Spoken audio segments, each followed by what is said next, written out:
I've been going through the analytics of a lot of my YouTube videos and discovered that about 90% of people that watch my stuff aren't subscribed. I'm really enjoying putting these videos together and I put a lot of time into them. A free, easy way for you to support me and the channel is to subscribe. The more subscribers that I have, the more that this channel becomes valuable to myself and to sponsors. And this allows me to generate more content that you guys want to see. So please take a second, subscribe to the channel, and let's get into the video.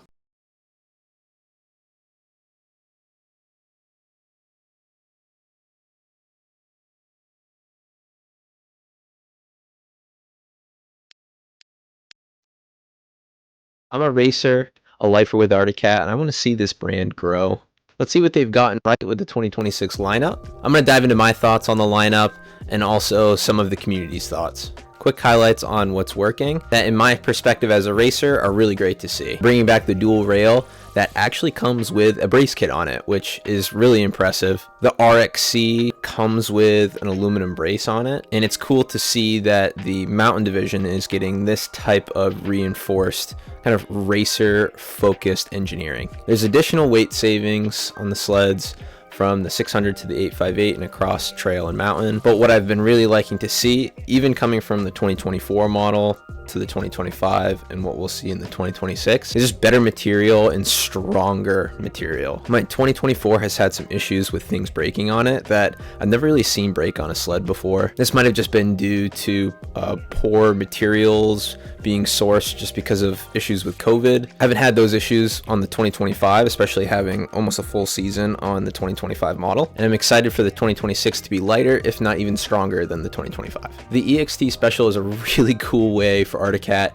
to have a showstopper on the lineup rather than having really nothing new year to year, which a lot of people complain about. This is a great way for them to have something new, cool, and exciting to hype up for next season. It'll be the first ever two-stroke with power steering, and it's going to come with custom CA Pro skis on it. Some stuff that feels off. Kind of sucks that they're discontinuing the 120 lineup. I have a 2-year-old myself. This is the last year that they're coming out with 120s. On the other hand, it kind of makes sense where you have a 200 that you can just throw a throttle block on or limit it with a governor and then be able to open it up later down the road. The only issue that we run into is the 120 class for racing, specifically to snowcross and cross country. Is tech really lagging behind in spots with the Arctic Cat in comparison to Skidoo and Polaris? Honestly, no. Across the history of snowmobiling, has Arctic Cat been behind? Probably, but they have the G8 display, they have rider forward positioning, a good reliable engine across the 800, 700, 600. I've been seeing some things about the 858s having crank issues. We luckily haven't had any issues with the crank on our 858. However, it is something that has been shared across the community over the past year, and most likely something that Arctic Cat has resolved or thought about going into the 2026 lineup. A concerning thing for me is that nothing seems to show that Arctic Cat's going to be fast on the top end. Racing cross country, it was obvious out west and here in the east that the Catalysts just didn't have the top end performance to keep up with specifically Polaris. So nothing really glaring that's going to show that the 600 RXC is going to have any more top end, but it's exciting to know that Arctic Cat's still going to live on and we'll be able to put more time into the platform and try and get more speed out of it. I looked up on Facebook comments underneath some posts that talked about the 2026 lineup, and really the main thing that popped up, which was surprising, and it's a part of the industry that I'm not familiar with, is the utility side, that people are asking for a 20-inch wide Bearcat that would compete with the Polaris, Titan, and Skidoo Expedition. This must just be a really large part of the market that I'm not familiar with. I could see up in northern parts of the world where snow is around more and longer throughout the year. It could be a primary mode of transportation and definitely needs something that's reliable and actually performs well. There's another comment about having a Bearcat with a good shock package, so people are definitely hauling some serious stuff with these sleds and need them to be able to perform really well. Some people liked that the twin rail is back. Some people love the alpha rail. It's really cool that they're offering both. Will the mountain sled see a turbo from the factory? I'm not sure about that. A cool article came out about how the 858 is this magic number that is a great balance between weight and fuel efficiency and power. I don't know if slapping a turbo on that is going to make things better or worse. Obviously, the engineers are working on that and seeing if there are possibilities for it. But with the idea that the 858 engine on a standalone is supposed to perform really well, I don't see any reason to add a turbo onto it. Obviously, you'd love to see it, so I'm not going to say no to a turboed 858 from factory. And biggest issue is price point. You can head over to Country Cat. They have their prices up for the 2026 lineup, and I haven't seen anything on the Arctic Cat website yet where you can kind of mix and match, make your own model, add accessories, all that stuff.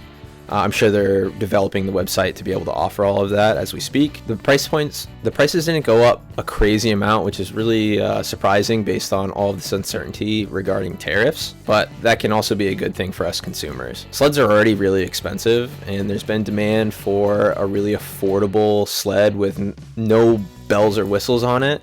That can just perform really well on the trail. Maybe you could take it out racing on the weekend if you'd like, or maybe take it off trail and actually have a good time on it.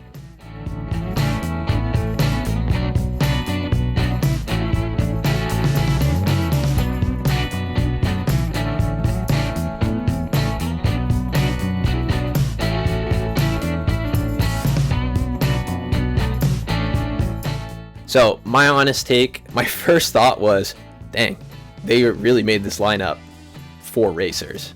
The Mountain Sled HCX and HCR basically are hill climb racing sleds that by reintroducing the dual rail, you're bringing back durability. Knowing myself, the changes from 2024 to 2025 on durability, the 2025 has steel in place of where aluminum was, reinforcements where there were certain weaknesses in the tunnel and on the skid and in the rails. So it's cool that Arctic Cat's kind of going into 2026 post buyout from Textron with the mindset of racing. That's where you develop sleds, that's where you make improvements, that's where you test products to see how well they do in some of the harshest conditions. So it's really cool that 2026 feels like the year of race sleds. Will we see a snowcross sled? I've heard that there is one in development, but I really don't know anything from there. We might see one at Heydays, we might not see one for another year or two. It would be cool to at least see Jacob Yerk on a brand new platform going into 2026, just because of the whole hype of the company staying alive and being bought out by this new investment group. I think it's smart for Cat to kind of ditch those cheap IFP gas shocks and just have the base models have AC5. The AC5 has performed okay. My opinions on it is that they don't perform that well with stock valving. You definitely want to get the valving changed by your shock service provider, but they definitely beat the unadjustable gas shocks. They brought the Fox QS3s back for the mid to top tier. Does this move the sport forward, what they're doing? In my opinion, yes. These changes, by focusing more on racing, setting a precedent that racing is a priority. Racing can push the industry, racing can provide valuable feedback to engineers. It can help attract people into the sport. Look at motocross, for instance. The top riders in the industry are on what brand? What brand comes to mind? For me, Yamaha, seeing the Star Yamaha team. And not every rider can ride like that, but when you see your bike performing at such a high level and doing so well, people want to buy that product. Now, in regard to the snowmobiling industry as a whole, the whole industry is struggling with poor winters. It's been tough to get out on a sled, and if people aren't getting out on sleds, they're not going to buy new sleds. One last thing I wanted to mention was the core snowmobiling demographic is getting older, and it's kind of a question that I pose for myself and for you, and is that should the industry cater to this aging demographic? People that are older probably have a little bit more income, are a little bit more financially well off, and can afford this sport. A younger demographic is focusing more on either paying off student loan debt, going to school, just trying to find a solid career to get going, or they're so busy just getting their career started that they don't have time to be able to enjoy this type of sport. How would a company cater to an aging demographic? Making sleds less racing and make them more comfort. I feel like they tried to do that with the twin spar chassis with the F series. In talking with my dad, we had an F1000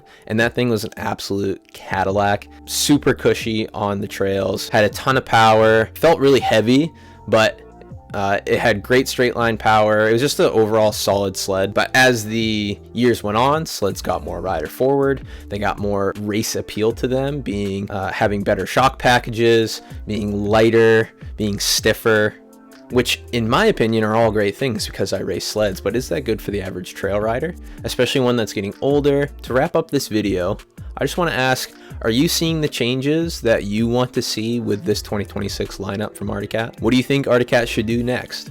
What could be the next big EXT special for them? Drop a comment below. I'm reading and replying to as many comments as I can. If you like the video, please like and subscribe. I really enjoy engaging with the snowmobile community through the content that I share, and keep an eye out for more videos. Appreciate you watching. I'll catch you in the next one.